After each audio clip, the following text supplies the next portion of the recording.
another stack of books, and I've got so much to talk about. So, okay, in July, I very deliberately gave myself a huge honkin' bunch of books.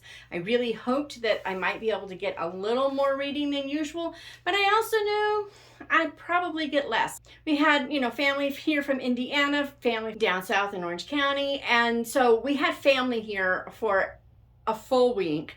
Plus, then one of my daughters ended up staying an extra week. So I didn't have the Challice the whole time, which was fine. Gotta have people comfortable. And there's an AC in here. And there wasn't in her. Right on the other side of this wall is another wall. And but on the other side of that wall, that's the garage. We call it the annex, and that was her room. So we didn't turn the cooler on to it this year because there's no one sleeping in there. Why do all the work of getting the swamp cooler set up when nobody's going to use it? So that wasn't there. They needed a comfortable spot in here, and except when we have to turn it off for this place, this little Challice is really cozy and comfy. It's nice and warm in winter. It's nice and cool in summer. It's beautiful. But I knew that meant I probably wouldn't get a lot of reading done, but I still had all night every night. I still had, everybody goes to bed and I still have my reading time. So I did think there was a chance, but no, it just no, it didn't work. So I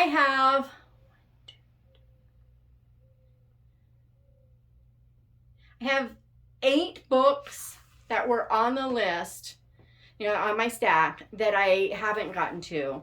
And I still have tonight and tomorrow, just saying. But I did read 3 or 4 that weren't. So I did a lot better than I really thought I would, but, we'll get to that later. Meanwhile, this is August, and August is, guys, I'm traveling for a week in August, or 10 days or something like that. I'm traveling for quite a few days in August. Traveling means reading doesn't happen like it should. And when it does, it's usually pretty much exclusively Kindle. And so I tend not to put Kindle on my TBR stuff, because the point for me of having a TBR is it's not, this is what you will read. It's more of a, hey, I get done with a book. If I have to make a decision out of all the books that I have that I could possibly read, I might not just grab the next one and go. But if I already know that, here, these are set aside, I'm just going to grab one of those. It's much easier to choose from, between 5 and 25 than it is to choose from several hundred, over 1,000. We won't talk about it. I have a lot of books, okay? Just a lot of books. So I like to have these, but I don't make them my master. I just use it for my own personal, just keep going, enjoy the read, have all the fun, don't have to deal with the decision. So this is August, and it's time to do some TBR planning. When Challice was here, she picked out 5 books to put on here. I have 2 books that I have to read, and so then I added a few others that I think I want to read. Didn't add very many. This is not a big stack for me, and I will probably read quite a few more than this, but I'm going to be gone for a week, so why am I not? I'm just saying. First up is Chantal Reads All Days Read Your Bookshelf Challenge. I keep getting it's really weird. My books are all set up. This is one of the reasons I liked setting it up. My books are all set up, so I know I've been reading them in the right order, but I've been saying a couple of them in the wrong order. This last month, I read a historical book, and this month's prompt, I checked, is that I was supposed to read the same genre, which is kind of weird because this is the only one left, including this month. This is the only one left that isn't historical. This and all the rest are all historical. But last month I read The Lost Memory? Really, Shatana? I read The Lost Melody by Joanna Davidson Politano. And so I have another historical. This is Jen Turano. Okay, Jen Turano. It's really, she's such a weird author for me because I enjoy her writing. She has a really good writing style, and she is hilarious. I mean, this woman is a total nut job. I just love her. And her videos, when she does a video, I roll. The woman has just the greatest sense of humor. So I have a blast reading her books. But They are historical romance, not historical that includes romance. These are romance novels that just happen to happen way back when, as opposed to sometimes the reverse. But so hers are much sappier than I love, but I try to rate them as how well the author did what she set out to do. And so they get a higher rating from me than they would if I said, okay, do I like this one or this one better? And if I had to rate, then they wouldn't. But hey, she writes a good story. They're hilarious. And it's to right a wrong. There is a typewriter. And this is part of the Bleecker Street Inquiry Agency. So there's that. I'm looking forward to this. This is going to be fun. And I could use some fun right now. Everybody's gone, so I could use some fun. So there's that one. And then for my Year of Goudge, I have The White Witch. I know nothing about The White Witch. I have read nothing about it. This one isn't one of the ones that I own in hardback, hidden somewhere. I really think that they accidentally got sent to the thrift store and my heart just breaks. But we'll be okay. This says, oh dear, my least favorite time period, and yet we shall see. So it says, never does the 17th century seem fresher than in the books of Elizabeth Goudge, who weaves history, political intrigue into a past delightfully alive. Set in England at the outbreak of the Civil War, The White Witch brings to life the fields and forests and homes of rural Oxfordshire. Okay, I can get behind this. Hidden identity. Itinerant painter, hidden identity, and Puritans, and just glancing for. She befriends Francis, and a whole series of adventures unfolds in the stories of allegiances. A nobleman's allegiance to his cause, a priest's allegiance to his faith, and an herbalist's allegiance to her life's work and to the Romani children whom she longs to protect. Ooh, this sounds good. And it's Romani, not Romani. I don't know what my problem is. But so, The White Witch, that is, those two, if I read nothing else, I will be reading those two, for sure. Let's do the ones Challice picked out. I'll move some of these that I have here. Okay, the next 5 are the ones that Challice picked out. And I'll insert some Challice-ness here. But the very I got to do this in all kinds of uneven order, because the very first one I knew she would choose was A Gentleman in Moscow.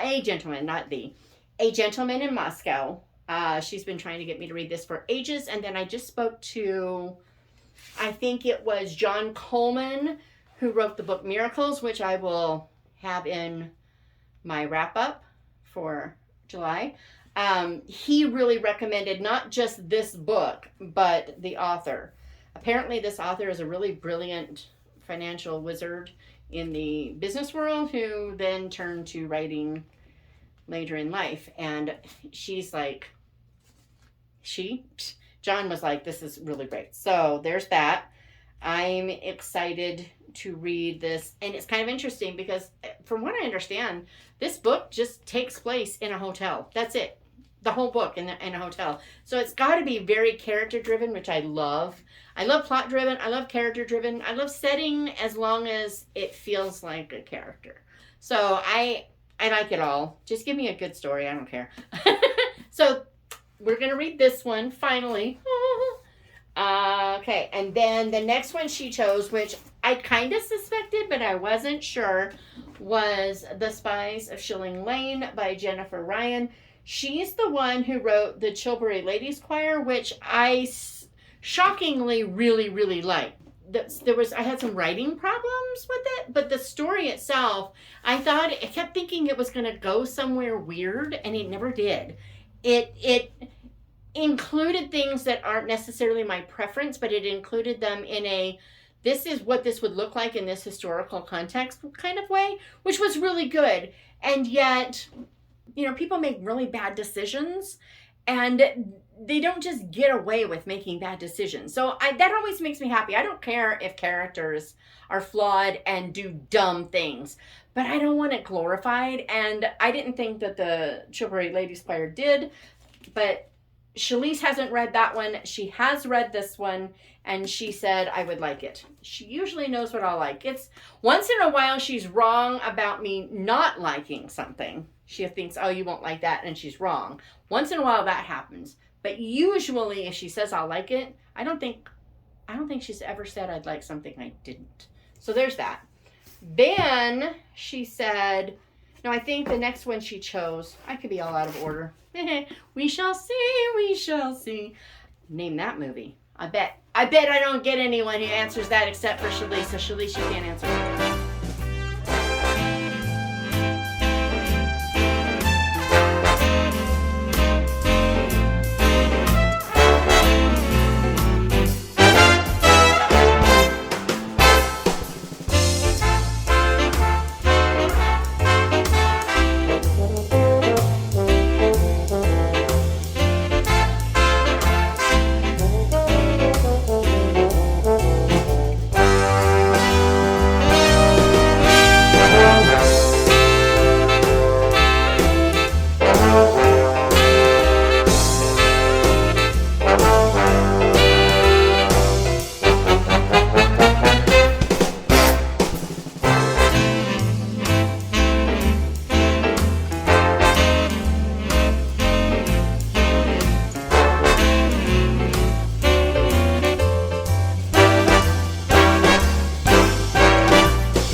Is The Lady of Galway Manor by Jennifer Dybel. I loved Jennifer Dybel's writing. This is Ireland historical, and that's all I need. But I think there's like this little mini blurb on the back.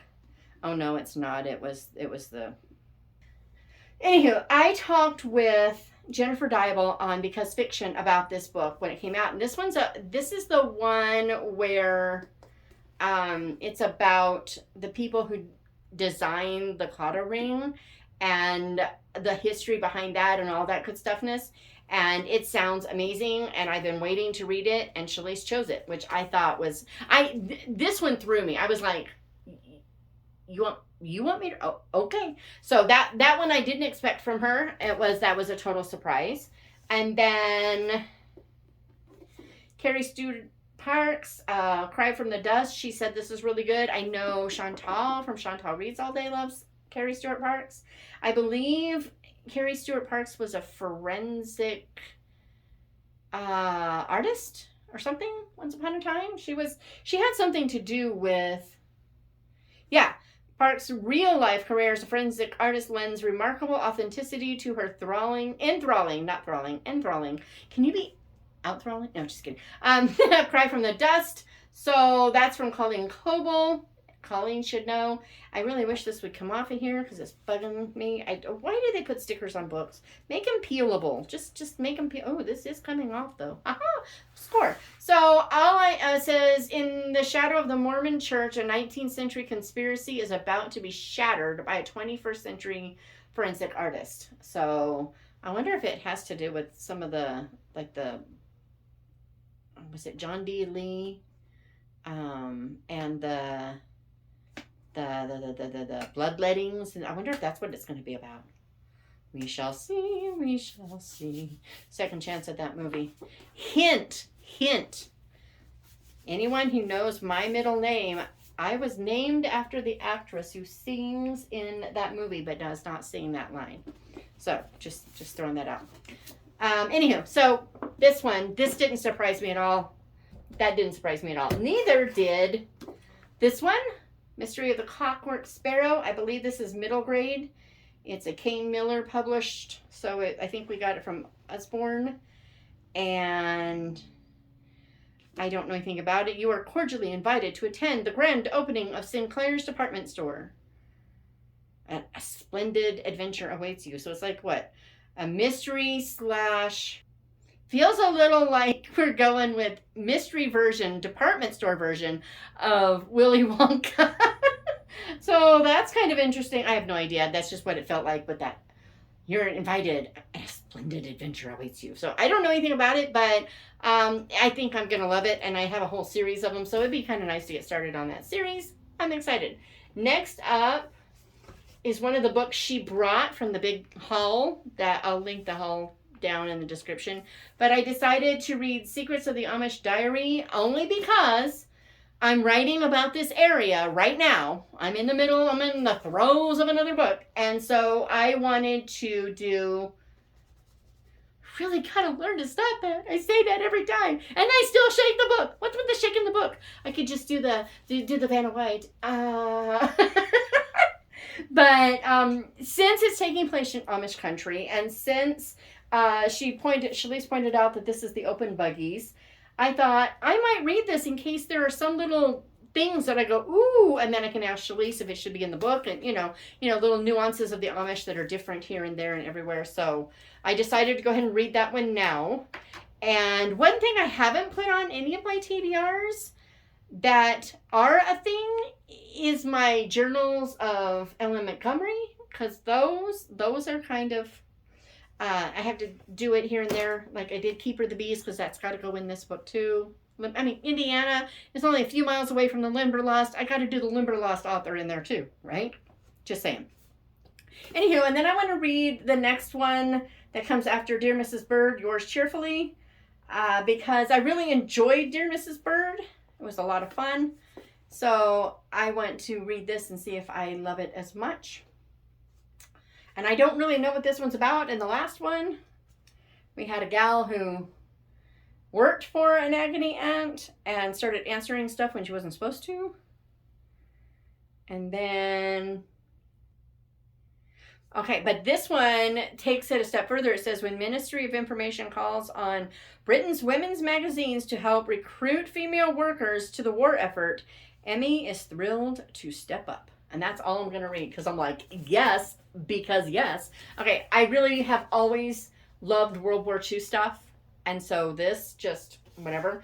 And then this beautiful little, poor little battered, look how battered it is. I just, someone either read this to death or tortured it to death. I'm choosing to believe the former. But this is the one that number one granddaughter picked out for me when they went shopping for books for me. And so I have not read Crooked House before, which was really cool, because there's a lot of them I've read that I just am rereading to put on Goodreads, since I hadn't done it before. Why not, right? This says, dead, one rich old man. Question, who killed him? His relatives all had strong motives and airtight alibis. Dun, dun, dun. So I'm excited. I feel like, so this girl on here has sunglasses. I want to know why. It doesn't feel like it was penned on by someone else. It feels like it's part of the thing. She's writing in a journal, so I don't think she can be blind. So what's with the sunglasses? I gotta know. So, and then on top of these, there will be, I'm in the middle of a Beryl and Edwina mystery that I will not finish beforehand. And so that'll roll into August for sure. Trying to think. Oh, I don't remember the woman's name. The last name is Tay, T-E-Y. It might be Josephine. She was a Golden Age mystery writer that I'd never heard of before. I don't know how I've not heard of this woman before. But I saw some little, they got this, you might be interested in this on Facebook, and like 99.9% of the times you're not. Yeah, well, this was that other, like, 0.1. I loved it. It was information about her, about the book. She wrote like 11 books only, and they're supposed to be really, really good. Well, I got there's a 6-book series in, I think it's like Inspector Allen or something like that. But it's not the one, none of these are the ones that it's spelled A-L-A-N, not the Y-N that I've seen from somebody else. So I don't think I know this author. I could be wrong and have the wrong name, but I don't think so. So that will be definitely part of August. I will probably plow through that entire series. What can I say? So there will be those as well. But so this is what I intend to read in August, plus those mysteries. And the dogs wanted you to know that terrible things are going on out there. So that's your warning. Terrible things are going on out there. Anyway, but so this is what I'll read. I will probably just read some of the ones that I didn't get to this month. I know over there is The Faithful Spy, which I will probably also be reading. But this is what we've got. And what are you reading in August?